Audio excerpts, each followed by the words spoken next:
In this video, I'm going to share some of my favorite non-fiction books that I have read this year. Just like last year, even this year was a great reading year for me. I chose to read quality books, especially when it comes to non-fiction, because I'm very picky when it comes to reading non-fiction books. I love different kinds of non-fiction stories because they are very real and very authentic. In this video, I'm going to share the top recommendations for you guys in this video, those books which I felt are going to stay with me for a long period of time, those books which I felt need to be read by everyone. They have a universal message in them and they have a lot of learning and motivation in them. So this video is going to be very interesting. Also, I have a separate newsletter where I share my learnings, my musings from books. It's just a newsletter about my brain, about my different thoughts and everything. You can subscribe to my newsletter. I'll put the link down below. And also don't forget to like this video. It really helps the algorithm for more and more people to know this world of improving yourself. Make sure you watch the video till the end. You may never know which thought or fact may resonate with you and change the course of your life. So let's get started. The first book in this list is actually a musings book. It's a memoir book of sorts. It's called Insomniac City, a love letter to New York by Bill Hayes, who is a New York based photographer. Now, I have personally been to New York. I have seen how the city is, how a cultural melting pot, how different people have come together to live in a mixed bag of emotions, of cultures, of diversity, everything. It has a spirit of its own. No other city apart from New York City, I have personally felt that spirit of the city. This book is about this writer's thoughts, how this writer has insomnia. He can't sleep at night. He goes out on the streets, he goes out on subways. He has written about his relationship with his partner, Oliver Sacks, who is also a very popular writer. Oliver Sacks was a very famous neurologist. I don't think I have highlighted or bookmarked any other book as much as I have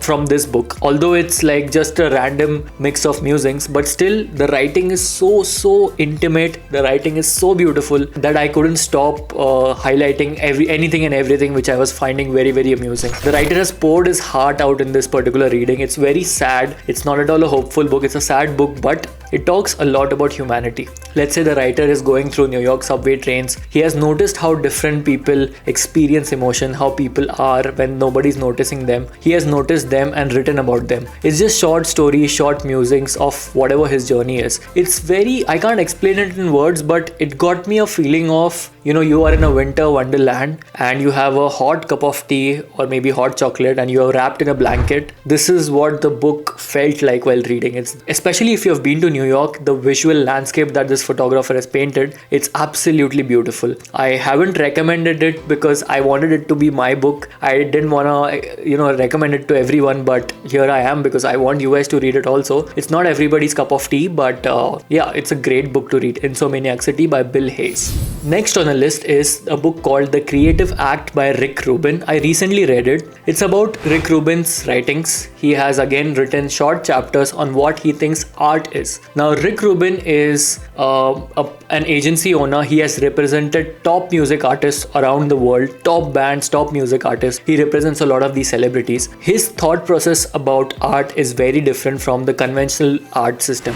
He thinks art to be divine. He thinks art to be otherworldly. He is like, there is no formula to art. It's just that there is a realm of, creativity, of spirituality. And these artists are merely trying to catch that idea on. The idea is waiting to be manifested through someone into our world. Whoever that idea chooses becomes an artist, basically. That idea, not through one person, through another person, somehow the idea comes into our real world, from the spiritual world, from the creative world. It's very fascinating to see this from a great artist himself and who has personally worked with a lot of artists. He has shared these stories about how great musicians are thinking about music, what music means to them, what art means to them. So this book is written in short chapters, so you can pick it up any page, and just brush through your learning, your musings about art. Again, I won't say that it's a very technical or structured book. It's just his thoughts about art, but they are very strong. If you are an artist, if you consider yourself remotely to be an artist, this book is definitely for you. One of the things he also says in the book is that you don't need to be a musician or a painter or a creator to be an artist. Everybody is an artist in their own way. Even doing things in your own mundane life, you are still an artist. It's just how you look at it. It's a very fresh perspective about art. This and Big Magic are very fresh books about art. So yeah, I really loved this book, The Creative Act by Rick Rubin. Next on the list is from one of my favorite non-fiction writers, favorite business writers, Adam Grant, who is an organizational psychologist at Wharton University. Adam Grant's books are always very contemporary and fresh, and this book is no different. Hidden Potential basically talks about how we generally are glamorizing people who have innate talent. Whenever we are growing up, if we see somebody has a certain knack for something, we glorify them. They are great musicians, they are great sports people, they are great academicians, their brain is very good. He gives an argument that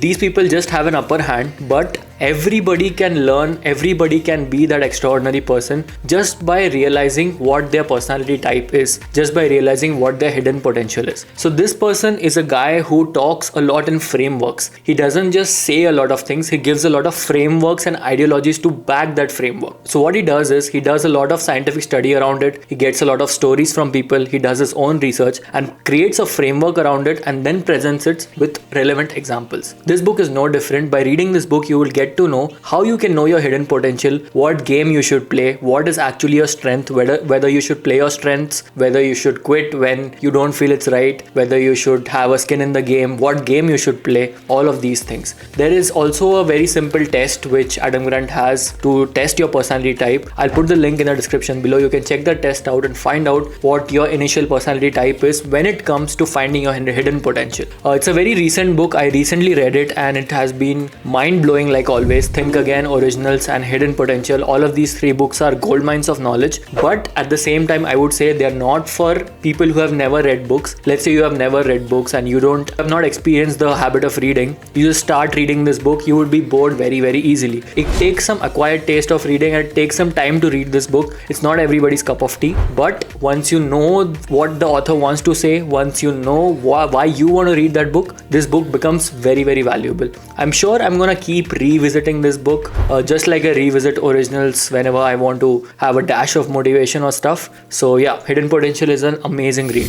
The next book which I absolutely loved and which actually helped me to understand the importance of sleep is Why We Sleep. This book will change the way you think about sleep. You would know if especially you are not sleeping well, especially if you're not having a regular sleep cycle, you would know how dangerous it is to not have a great sleep cycle. I was never a person, because I was in college, I always used to have an erratic sleep schedule. The times were never right. Whenever I felt I need to sleep, I'll sleep, or else I won't sleep, or the whole college life. But you need to understand, by reading this book, you will get to know that how your sleep affects literally every aspect of your life. It affects your mentality, it affects your brain, it affects your stress levels, it affects your nutrition, diet. Each and everything is related to how well you sleep, especially the REM cycles of a sleep, which is the rapid eye movement. He has talked a lot about that during, let's say you're sleeping 8 hours, there's no point of those 8 hours if you're not having deep sleep of at least 3 to 4 hours. So how do you calculate that? What are the tips and techniques of how you can improve your rhythmic cycle, circadian cycle? All of these tips are given in this book. This book was an eye-opener for me of how important sleep is in your life. I also have my Apple Watch always while sleeping on, so that I can track my sleep. I've been trying to do that all because of this book. No YouTube video motivated me as much as this book.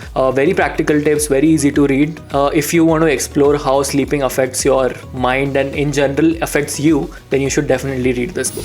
The next on the list is The Man Who Mistook His Wife for a Hat by Oliver Sacks. This book is written by a neuroscientist. He studies brain, he studies the research around brain, but this book is not at all a clinical book. This book has a very fascinating aspect to it. Oliver Sacks is studying people who have abnormal brain conditions. Just like the title of the book, there was a man who could not read faces of people. So he used to assume that the face of somebody is a hat. He literally used to associate it with inanimate objects. It was a brain condition. There's also another story in this book about a man who could not take in new memories. His memory was just stuck at the age of 19. He could not create new memories. So how this man was coping his life, the author has talked about that. There's another man who had another brain condition where he had Alzheimer's, he had a memory condition, but still he was a brilliant musician. Somehow he was a brilliant artist. So Oliver Sacks has a fascinating story to tell about humanity, about the brain. All of these short stories about these cases, these clinical cases, will